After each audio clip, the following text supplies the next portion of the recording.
Let's talk about Ladd McConkey. We started the show today with some film of Ladrick, and boy, oh boy, was that rough. Y'all saw it. Mans was about 5'10" and a half. Yeah, it looked about like a $160, $165. When wet. And was falling all over himself. That's those clips y'all saw. Those are the best clips. And he still looks stiff. Yeah, real stiff. Couldn't really see the explosiveness. Mm-mm. The ball. When he caught the ball looked like a beach ball. It looked so big. All right. So we showed you that. All right, we showed you that to start the show tonight. Because I'm gonna be honest, when I left that field that day, I don't often call Georgia and tell them that they're wrong, but I might have done it on that one. It might have just been like, not that you're wrong, just that I don't see that one, Coach. Like I see a lot of the guys that y'all signed. I mean, I at that time I'd already watched Jermaine Burton for like a long time. You watch Jermaine Burton run routes and do his thing in high school, and then you watch Ladd, and you can understand why one guy's a 4-star, borderline 5-star receiver, and the other guy's this kid from North Murray that nobody had heard of, right? That nobody had really known. But Georgia knew something about him. Georgia knew something about this kid. Two-sport athlete, multi-positioned in football. Okay, was a basketball player. That's where he actually got his first offer from Georgia, was when Kirby Smart went to watch this kid play hoops. And in pregame, he's 5'11", and he's just absolutely yamma time, okay, in pregame, doing the old we can't dunk in pregame, so I'm going to get my elbow over the rim and do like a stupid GHSA. Do a little lay over the top of the rim. So Georgia saw something, and what they saw was elite speed and elite wiggle and elite twitch, right, in a really, really compact frame and a really underdeveloped frame that would need some help once he got to college. But it was more than just a gamble on speed for me when I go back and reassess the Ladd McConkey hit, right, because they hit on this one, right, because they were the only Power 5 offer this kid had. Tennessee didn't want him. That's a lifelong Tennessee fan. Okay, Tennessee did not want this kid. They did not think he was good enough, and somehow Georgia does. And Georgia turns him into a multi-time 500-yard receiver, okay, a true Z in their offense after being a North Murray kid who really had never played wide receiver. So I see that in March, and I knew that they were gambling on the speed and the twitch and the fact that this kid was a 4.38 guy, 4.41 guy, like he was really, really high-end twitch guy. All right, I knew that was the gamble. But what I failed to realize, but I didn't fail to realize it before he left for college, because I learned real quickly that this was very much so a bet on intangible traits as it was the physical traits. This was a bet on the fact that this kid was going to work himself into a Power 5 football player, and that's exactly what he did. The video that we showed you to start the show, that is not even 90 days. It's about 60 days in difference between the film that we're about to show you right now. This was Ladd McConkey right before he went to college. Take a look at this.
So there you see it. All right. You saw the growth and the rapid change, right? First thing you said was, man, he looks thicker already. Mm-hmm. And I wrote an article about it at the time. He had gained 18 pounds in between the two sightings. Basically, I saw him in March, saw him in, 2 months later, whenever it was, had gained 18 pounds. 18 pounds in 60 days. 18 pounds in 60 days, just freaking getting after it, 2 a day in it. The other thing you'll notice about that, and it sucks that I'm on the northeast side of Atlanta now.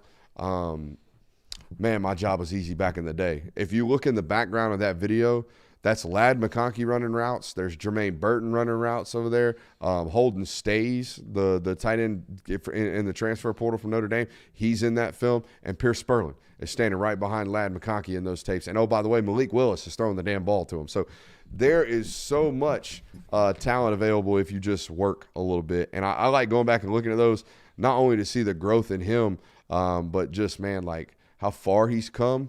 And the different people that kind of really impacted his career. Obviously, the wide receivers coaches during his time at Georgia, both B-Mac and Cortez Hankton. But also guys like Terrence and guys like, Nick Barkley, his high school football coach, and guys like our guy, Stephon Brown, the TSP guy that goes up to Athens and still trains some of these guys. So the development and the work that dude put in was obvious. It was noticeable and it was palpable. And he gonna go down, man. He gonna go down in one of them ones, man. He gonna have a long, successful career in Athens, being a damn good dog. Yeah, I mean, Ladd's one of those players where 25 years from now, people are still gonna be rocking the '84 jersey with McConkey on the back of it. Like, that's the type of impact that he had on this program. What a cool thing for him to go from no Power 5 offers to now, like, you're going to go down as one of the most beloved players of a program, and your name is going to be forever remembered by everybody and be talked about for forever.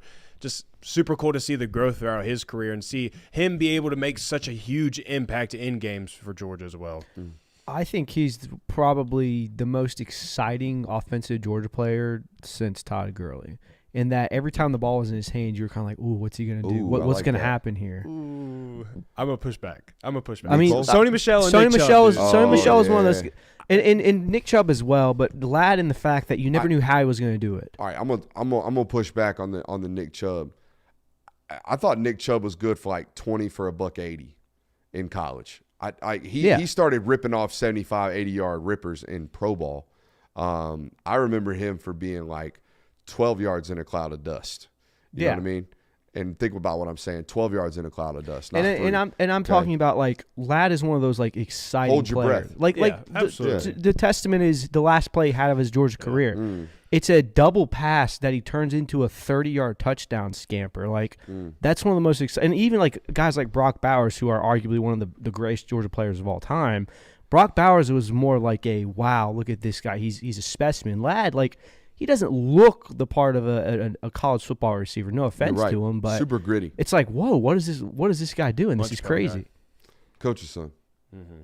Just hard worker. Real tape grinder. Yep. Plays real smart. Fundamental. First one in. Not the most athletic, but boy, does he try hard. Gets the job done. Yeah. Ooh, yeah, he does. I think that's good. 4.38. I think that's good. At a 4.38. We had a good laugh about this off camera at his last Orange Bowl interview.